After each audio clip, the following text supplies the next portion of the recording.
มีตัวเลขหนึ่งที่น่าหยุดคิดมากในช่วงสงกรานต์ปี 2026 นั่นคือตัวเลข 1.8 ล้านคน ซึ่งเป็นจำนวนนักท่องเที่ยวต่างชาติที่คาดการณ์ว่าจะเดินทางเข้าประเทศไทยตลอดช่วงเทศกาลปีใหม่ไทยครั้งนี้ ฟังดูเป็นเรื่องปกติใช่ไหมคะ แต่ถ้าบอกว่าตัวเลขนี้เกิดขึ้นท่ามกลางบรรยากาศโลกที่ไม่ได้สงบนิ่งเลยสักนิด ทั้งความขัดแย้งระหว่างสหรัฐและอิหร่านที่ปะทุขึ้นอย่างรุนแรงตั้งแต่ปลายเดือนกุมภาพันธ์ที่ผ่านมา ราคาน้ำมันที่พุ่งสูง ต้นทุนการบินที่แพงขึ้น และความกังวลด้านความปลอดภัยในหลายภูมิภาค แต่กลับไม่มีใครในกลุ่มนักท่องเที่ยวเหล่านั้นยอมยกเลิกตั๋วที่จองไว้ล่วงหน้า นี่คือเรื่องราวที่คนไทยทุกคนควรรู้และควรภาคภูมิใจอย่างที่สุดในช่วง3 เดือนแรกของปี 2569 นักท่องเที่ยวต่างชาติเดินทางเข้าไทยสะสมแล้ว 9.31 ล้านคน และที่น่าทึ่งคือแม้แต่เดือนมีนาคมซึ่งได้รับผลกระทบโดยตรงจากสงครามตะวันออกกลางยังมีนักท่องเที่ยวต่างชาติเดินทางเข้าไทยถึง 2.77 ล้านคน เพิ่มขึ้น 2% เมื่อเทียบกับช่วงเวลาเดียวกันของปีที่แล้วนั่นหมายความว่าแม้โลกจะวุ่นประเทศไทยยังคงยืนหยัดอยู่ในฐานะจุดหมายที่ดึงดูดผู้คนจากทั่วโลกได้อย่างไม่สะทกสะท้านและตัวเลขเหล่านี้ไม่ได้เกิดขึ้นโดยบังเอิญแต่มาจากความเชื่อมั่นที่สะสมมาอย่างยาวนานว่าประเทศไทยคือพื้นที่ที่ปลอดภัยและอบอุ่นเสมอSCBEIC ประเมินว่าวิกฤตตะวันออกกลางส่งผลให้ยอดนักท่องเที่ยวต่างชาติในภาพรวมทั้งปี 2026 อาจอยู่ที่ราว 33.2 ล้านคน เนื่องจากต้นทุนการบินที่พุ่งสูงและความกังวลด้านความปลอดภัย แต่ในภาพของสงกรานต์สิ่งที่น่าสนใจกว่าตัวเลขคือเหตุผลที่ทำให้คนไม่ยกเลิกสงกรานต์ไม่ใช่เทศกาลที่ตัดสินใจได้ในวัน2 วันมันเป็นงานระดับโลกที่ผู้คนวางแผนล่วงหน้าเป็นเดือนหรือเป็นปีบางคนสะสมวันหยุดและเงินเก็บมาเพื่อครั้งนี้โดยเฉพาะและที่สำคัญที่สุดประเทศไทยอยู่ห่างไกลจากแนวสงครามมากพอที่จะทำให้ทุกคนรู้สึกได้ถึงความปลอดภัยอย่างแท้จริงความเชื่อมั่นนั้นไม่ใช่สิ่งที่รัฐบาลหรือหน่วยงานท่องเที่ยวสร้างขึ้นได้ในชั่วข้ามคืนมันคือสิ่งที่คนไทยทุกคนช่วยกันสร้างมาตลอดหลาย10 ปีผ่านรอยยิ้มและน้ำใจที่มอบให้ผู้มาเยือนทุกคนการท่องเที่ยวแห่งประเทศไทยจัดงานมหาสงกรานต์ World Water Festival 2026 ภายใต้ทีมเย็นทั่วล่ามหาสงกรานต์ 2569 ระหว่างวันที่ 11 ถึง 15 เมษายน ณ สวนเบญจกิติและโรงงานยาสูบเดิม นำเสนออัตลักษณ์ประเพณีสงกรานต์ไทยผ่านศิลปะวัฒนธรรมและภูมิปัญญาท้องถิ่น ผสมผสานแนวคิดย้อนยุค ปัจจุบัน และร่วมสมัยเข้าด้วยกัน และที่ไอคอนสยามเพียงแห่งเดียวคาดว่าจะมีผู้ร่วมงานตลอดช่วงเทศกาลไม่ต่ำกว่า 1.4 ล้านคน โดยแบ่งเป็นคนไทยและนักท่องเที่ยวต่างชาติในสัดส่วน 50-50 ตัวเลขนั้นบอกได้ในตัวเองว่าประเพณีของไทยได้กลายเป็นประเพณีร่วมของมนุษยชาติไปแล้วอย่างสมบูรณ์ททท.คาดการณ์ว่าสงกรานต์ปี 2026 จะสร้างรายได้จากการท่องเที่ยวทั่วประเทศรวมกว่า 33,050 ล้านบาทเพิ่มขึ้น 6% เมื่อเทียบกับปีที่แล้ว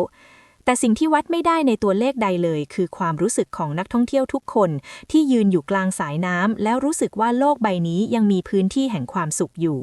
พื้นที่นั้นมีชื่อว่าประเทศไทยและสงกรานต์คือหัวใจของมันเมื่อภาพและเสียงของสงกรานต์ 2026 เริ่มไหลท่วมโลกออนไลน์สิ่งที่น่าสนใจไม่แพ้ภาพความสนุกก็คือกระแสความคิดเห็นที่ตามมาซึ่งในปีนี้มีมิติที่ลึกกว่าทุกปีที่ผ่านมาเพราะผู้คนไม่ได้แค่พูดถึงความสนุกแต่พูดถึงเหตุผลที่พวกเขาเลือกจะมาและเหตุผลเหล่านั้นสะท้อนบางอย่างที่คนไทยทุกคนควรได้ยินคอมเมนต์ที่เข้ามามากที่สุดในช่วงต้นเทศกาลคือเสียงของคนที่เพิ่งมาถึงและยังไม่เชื่อสายตาตัวเองหลายคนเขียนว่าตลอดเส้นทางจากสนามบินเข้าเมืองพวกเขาสังเกตเห็นบรรยากาศที่ต่างออกไปจากเมืองอื่นๆที่เคยไปในช่วงที่โลกกำลังตึงเครียดที่นี่ไม่มีใครก้มหน้าเดินอย่างหนักใจไม่มีบรรยากาศระแวงระวังมีแต่คนที่กำลังหัวเราะและตรากตรียมความสนุกอยู่ทุกหนทุกแห่ง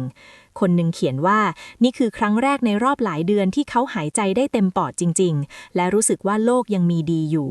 เขาบอกว่าไม่รู้จะขอบคุณประเทศนี้อย่างไรดีสำหรับความรู้สึกนั้นมีความคิดเห็นที่น่าประทับใจมากจากคนที่เล่าว่าตอนแรกวางแผนจะไปเที่ยวที่อื่นในช่วงเมษายนนี้แต่ด้วยสถานการณ์โลกและค่าใช้จ่ายที่พุ่งสูงจึงเปลี่ยนมาเลือกไทยแทนและบอกว่านั่นคือการตัดสินใจที่ดีที่สุดที่เคยทำในชีวิต เขาบอกว่าไม่มีพิพิธภัณฑ์ไหนในโลกที่จะให้ความรู้สึกมีชีวิตชีวาได้เท่ากับการยืนอยู่กลางถนนในวันสงกรานต์และไม่มีการแสดงใดที่จะสวยงามเท่ากับเสียงหัวเราะของคนนับพันที่กำลังสาดน้ำใส่กันด้วยความรักใคร่และไม่มีความเกลียดชังแม้แต่น้อยเขาเขียนต่อว่าสิ่งที่ทำให้ตะลึงที่สุดไม่ใช่ปริมาณคนหรือขนาดของงานแต่คือความจริงที่ว่าทุกคนบนถนนเส้นนั้นมาจากคนละมุมโลกพูดคนละภาษานับถือคนละศาสนาแต่กำลังมีความสุขร่วมกันได้อย่างสมบูรณ์แบบอีกกลุ่มที่เข้ามาแสดงความคิดเห็นอย่างคึกคักคือนักท่องเที่ยวที่เคยมาสงกรานต์ไทยแล้วและกลับมาซ้ำในปีนี้พวกเขามักเขียนในแนวของการยืนยันกับตัวเองว่าไม่ผิดหวังเลยแม้แต่นิดเดียวมีคนบอกว่าก่อนมาครั้งนี้แฟนถามว่าทำไมต้องมาซ้ำอีกในเมื่อก็เคยมาแล้วเขาตอบไม่ได้ในตอนนั้นแต่พอมาถึงและได้สัมผัสบรรยากาศอีกครั้งคำตอบก็ชัดขึ้นมาทันทีสงกรานต์ไทยไม่ใช่ประสบการณ์ที่ดูครั้งเดียวแล้วจบมันคือความรู้สึกที่ต้องการเติมซ้ำเหมือนอาหารที่อร่อยจนต้องสั่งซ้ำทุกครั้งที่มีโอกาสและยิ่งมาบ่อยเท่าไหร่ก็ยิ่งพบว่ามีรายละเอียดเล็กๆน้อยๆที่ไม่เคยสังเกตเห็นมาก่อนซ่อนอยู่ในทุกมุมของเทศกาลนี้เสมอความคิดเห็นที่น่าสนใจอีกกลุ่มหนึ่งมาจากคนที่ไม่ได้มาแค่สาดน้ำแต่มาเพื่อสัมผัสมิติทางวัฒนธรรมที่ลึกกว่านั้นมีคนเล่าว่าเขาตั้งใจตื่นแต่เช้าไปร่วมพิธีส่งน้ำพระที่วัดใกล้ที่พักและบอกว่าประสบการณ์นั้นเปลี่ยนมุมมองที่มีต่อสงกรานต์ไปโดยสิ้นเชิงเขาเพิ่งเข้าใจว่าสงครามน้ำบนถนนกับพิธีกรรมในวัดคือเหรียญสองด้านของเทศกาลเดียวกันด้านหนึ่งคือความสนุกที่ระเบิดออกมาอีกด้านคือความสงบและความหมายที่ซ่อนอยู่ข้างในและการได้สัมผัสทั้งสองด้านในวันเดียวคือสิ่งที่ทำให้สงกรานต์ไทยแตกต่างจากเทศกาลทุกอย่างในโลก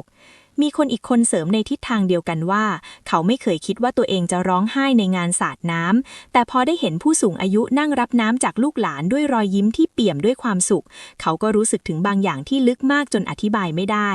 นั่นคือความรักที่ข้ามพรมแดนของภาษาและวัฒนธรรม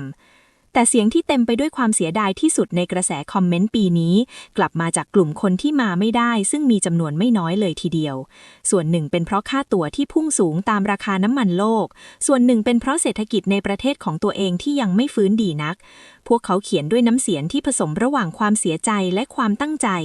บางคนบอกว่านั่งดูไลฟ์สดแล้วรู้สึกเหมือนยืนอยู่ร้านอาหารแล้วดูคนอื่นกินผ่านกระจกรู้ว่าข้างในอร่อยแต่เข้าไปไม่ได้ในตอนนี้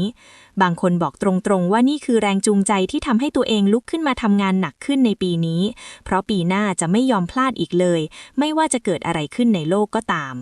และคอมเมนต์แรกที่พวกเขาฝากไว้คือการถามว่าปีหน้าจะจัดงานวันไหนเพื่อจะได้เริ่มนับถอยหลังและเก็บเงินตั้งแต่วันนี้เลยคอมเมนต์ทั้งหมดนี้รวมกันเป็นสิ่งที่ยิ่งใหญ่กว่าคำชมธรรมดามันคือภาพสะท้อนของประเทศที่สามารถดึงดูดใจคนได้ท่ามกลางความวุ่นวายของโลก